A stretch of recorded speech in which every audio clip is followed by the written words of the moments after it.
Perfecting and Reforming Personal Religion, Chapter 16, Breakdown by the Spirit of His Christ.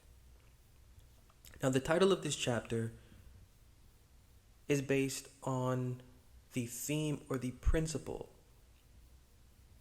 from the previous chapter, which theme or principle is gaining an understanding of not just the living God's devotional character, but of the character of our personal devotional conversation through experience or through a personal experiment.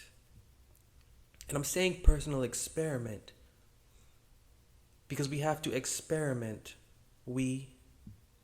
Although us are human being, but we primarily our faith's conscience.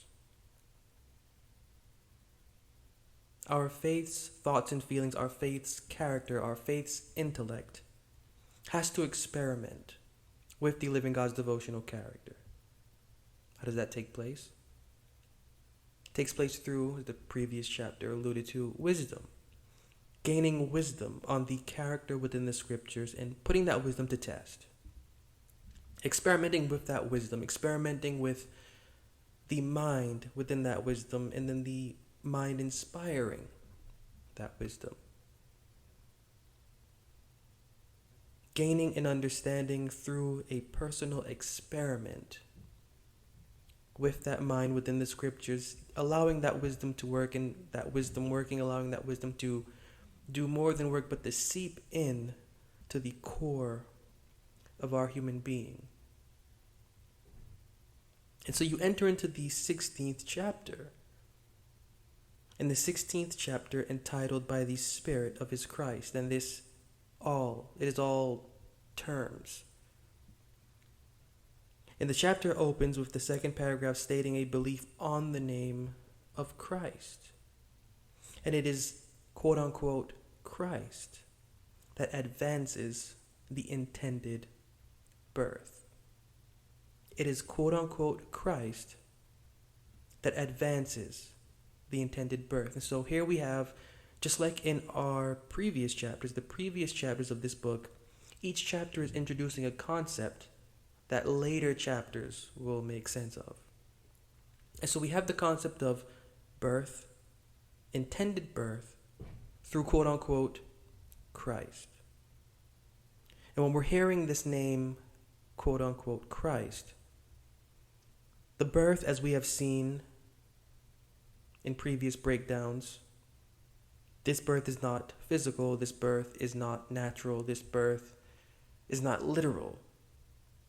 This is a mental conception. This is conception through thought. Conception through thought. So this chapter being entitled,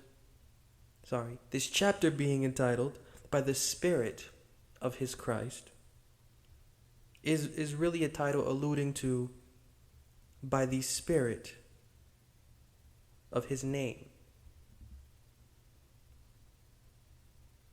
Christ is a name. And name doesn't mean literal name, as we have literal government names, or as we like to give names. Name is a concept in the Bible that alludes to ministry. Name means ministry. Name is a cover. Name is a cover for the devotional character of one's ministry. And so by the Spirit of His Christ, it's really not saying that by the spirit of a personage or by the spirit of a figure, there is a personal experiment or a personal experience that is to take place. It is a name. The experiment is in a, or through, or by a name. And so the mind that allows itself, the conversation that allows itself to trust Christ. In paragraph 4, this is said, the mind given to trust, quote unquote, Christ, as it says in paragraph 4, is to be washed with water of the word. So this is again how we can understand that this is not a literal thing that is to be experienced or experimented with this washing. There's no literal washing going on. There's no literal washing of water that can do what the words are supposed to do for us. And that's the point here. The point is that being in quote unquote Christ is being in quote unquote an experimental washing. This experimental washing does not take place physically, it takes place inwardly, within the heart of the conversation's conscience. And so if what is born of the Spirit is Spirit, as it says in John 3:6, then again, this birth is by the naturally flowing waters of the impact of words within the conscience of the conversation. So again, as understood from before and even up until this point, the Bible's conflict is the estate of our conversation. The Bible's conflict, the heart of the matter for the Bible, is the condition of our conversation's conscience. And in this chapter highlights this by highlighting the conversation's experience, an experimental experience through quote unquote Christ, or through the birth, the conception, the washing that we, not we personally, our conversation is to go through. And so, as it says, the Spirit is life because of righteousness. This is in the book of Romans, which is quoted in the 8th paragraph of this chapter. We can understand, or will soon understand, that in the Bible, life equals wisdom. And this is quoted from the book of Ecclesiastes. Life equals wisdom, wisdom equals life. So the Spirit is life because of righteousness. It's really allowing us to know that it is wisdom that is at the core of what we should be thinking about when it comes to this term, or defining this term called righteousness. It is that wisdom that we acquire that fulfills the intended righteousness. And as we've said before, the definition of righteousness is not as we would think or as we would traditionally understand. To the Bible, this is a different definition. Paragraph 9 lets us know that the righteousness that is to be understood, the righteousness that is to be experimented with, experienced, is a good pleasure. The righteousness within the Bible is a good pleasure. Righteousness is a service. Righteousness is a pleasure given from the Creator to the conversation. Righteousness is a pleasure. And this pleasure in paragraph 11 of this chapter is highlighted as being the will of the living God, and that will of the living God being sanctification. So the conversation's sanctification is the will of the living God, and this will of the living God is righteousness. And this righteousness is a good pleasure. This good pleasure is for the conversation. This good pleasure for the conversation is through quote unquote Christ. Quote unquote Christ is a name or an appellation for the character of a ministry. And the character of the ministry of the will of God is the sanctification of the conversation's thoughts and feelings. So paragraph 14, stating that the conversation with the Son has life, is but a phrase, are words meaning more than they are here written. And these terms, as we have reviewed before, they are terms pointing to an allegory. They are terms meaning that have more meaning within their meanings. wisdom is life. If by spirit, it is by mind. Christ is not an actual figure. Christ is an appellation for a name or for the character of a ministry or for the character of a service. And so this chapter being entitled by the Spirit of His Christ, it's really a title discussing what the chapter is about. And the chapter is about by the service of the living God's will. That's really by the Spirit of His Christ, by the Spirit of the living God's will, or by the name or by the character of the living God's good pleasure. So when it comes to perfecting and reforming our personal religion, when it comes to edifying our conversation's conscience, it is honestly about comprehending the good pleasure that the conversation is to experience. And this good pleasure, say it many times, I'll say it again, if John 4:24 is true, and if we're going to take it to be true that God is a spirit, this good pleasure cannot be anything that is flesh-based. It has to be everything that is inward. And this good pleasure has to be something that is higher than what we can fulfill devotionally with our bodies, than what we can clasp on to by opinion. The idea of perfecting and reforming the personal devotional conversation is being able to experiment with our personal devotional conversation for the sake of uncovering the joy of the living God's good pleasure, which is the living God's righteousness. So we are to experience righteousness. And that sentence, in a traditional sense, is beyond vague, because that leaves that opened up to interpretation based on our traditional religious understanding of what this term and of what that vague phrase means.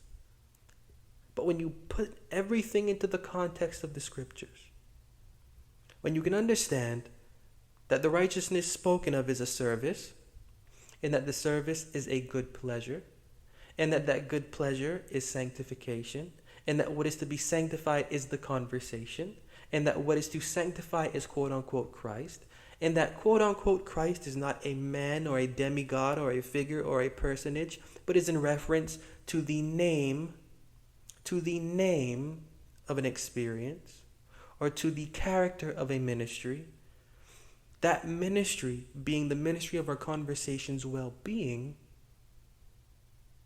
Well, now that phrase isn't so vague anymore. Takes a bit of work to rationalize and then to make sense. But then not really. Because our faith is actually calling for the understanding of that vague principle. When our faith can comprehend what the good pleasure to know and to experience is of the Creator, our faith's intellect will fall right into it. We struggle with that. We struggle with understanding what that good pleasure is. We struggle with it because it's not for us. It's funny. It's not for us.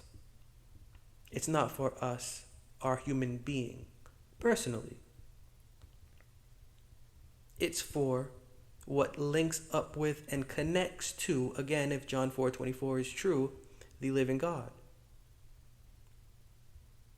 We struggle to accept the experiment, to let our faith breathe. We struggle with the experiment to allow our faith to not see quote-unquote Christ as a man or as a demigod or as a figure or as a personage, because it's troubling not to our faith, but to our human being, to our quote-unquote self, to our ego. So if we can let that go, right? If we could just let that go, because it doesn't matter. This experience isn't for us. We confuse it and think that it is for us.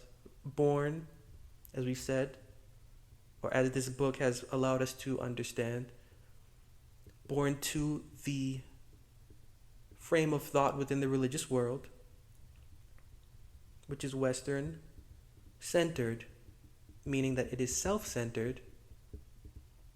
Our self needs to own the experience of our religious self.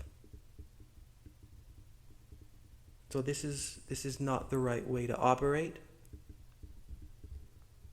When we can understand that the experience, that the devotional experience isn't for us, but for what is within, we will allow what is within to have the voice that it needs. Allowing what is within to have the voice that it needs, we will allow that voice to experience the experiment it needs. Now, when we can step aside and let that take place, we open up ourselves to the good pleasure of that experience. And that good pleasure is the sanctification, or, same word, the justification of the conversation. What does that mean? Sanctification or justification of the conversation. That means the correction of the conversation. Our conversation as we know it, devotionally or religiously, is erroneous. It's very erroneous. It's erroneous because, again, born into the concept of the religious world, we only have theory of Bible and not fact. We have transformed fact from theory. We have transformed information into knowledge. And so that's what our faith lives by. But again, that's not our faith living by that. That is our human being in a human religious experience living by that. So that's not for what is within us. That's for our human being. So if we can let that go, because that's really not the right experience, we are deceiving ourselves through such an experience, and we know this. I don't need to say that, but we know this. That's why there's so much, whether pastor or not, running from website to website, thing to thing, theory to theory, because we know that it's not it. And we know that it's not it because our faith within, our conversations, conscience within knows that it is not it. Everything is registered through what is within. And so what the Bible is asking us for is to step aside and let what is within actually exist. And it exists by the Spirit of His Christ, and making sense of that, making real sense of that, not just leaving it as vague as that, as is done, but it exists by the character of the living God's good pleasure. Our faith's task, the task of our faith, is to know and to experience that good pleasure. When we can allow our faith to do so, the process of perfecting and reforming the personal devotional conversation, it becomes the joy, the highlight of our life.